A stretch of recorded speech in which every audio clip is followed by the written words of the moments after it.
உங்களுக்கு உடனே ஸ்வீட் சாப்பிடணும்னு தோணுச்சுன்னா இந்த ஸ்வீட்டை செஞ்சு சாப்பிடுங்க. இது பண்ணுறதுக்கு 10 நிமிஷம் கூட ஆகாதுங்க. அவ்வளோ சீக்கிரமாக நான் செஞ்சுட்டேன். இதோட டேஸ்ட்டு வேறு லெவலில் இருந்துச்சுங்க. இது நான் ஒரு பிளேட் ஃபுல்லாக செஞ்சு வச்சுருந்தேன். இந்த வீடியோ எடுக்கிறதுக்குள்ளே பாதி பிளேட்டு காலி ஆயிடுச்சு. அவ்வளோ சூப்பராக இருந்துச்சுங்க. இதுக்கு தேவையானது பொட்டுக்கடலை, வெல்லம், தேங்காய் இது மட்டும்தாங்க. இதை வச்சு நம்ம ஒரு சூப்பராக ஒரு ஸ்வீட் செய்யலாமா?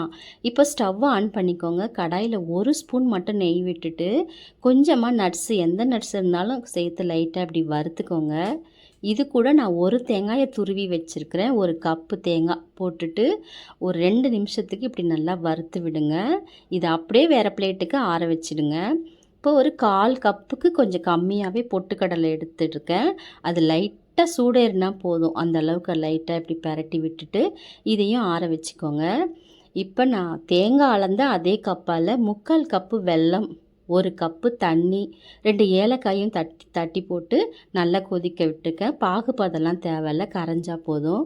இது பாகு வெல்லன்றதுனால ரொம்ப ஸ்வீட்டாக இருந்துச்சுங்க. அதனால் நான் லாஸ்ட்டாக 2 ஸ்பூன் ரவையும் வறுத்து சேர்த்துக்கிட்டேன்.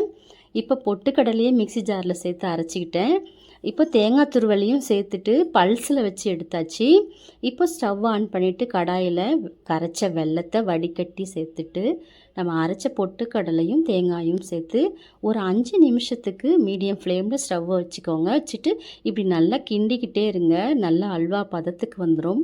இந்த டைமில் தான் நான் ஒரு 2 ஸ்பூன் ரவாயை மட்டும் வறுத்து சேர்த்துக்கிட்டேன். ரொம்ப ஸ்வீட்டாக இருந்துச்சு. இப்போ நல்லா கலந்து விட்டுட்டுங்க.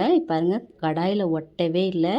சூப்பராக ரெடி ஆகிடுச்சு. இப்போ பிளேட்டில் எண்ணெய் தடவிட்டு நெய் தடவிட்டு இப்போ போட்டு நீங்கள் வெட்டி சாப்பிடுங்க. சூப்பராக இருக்கும். தேங்க்யூ.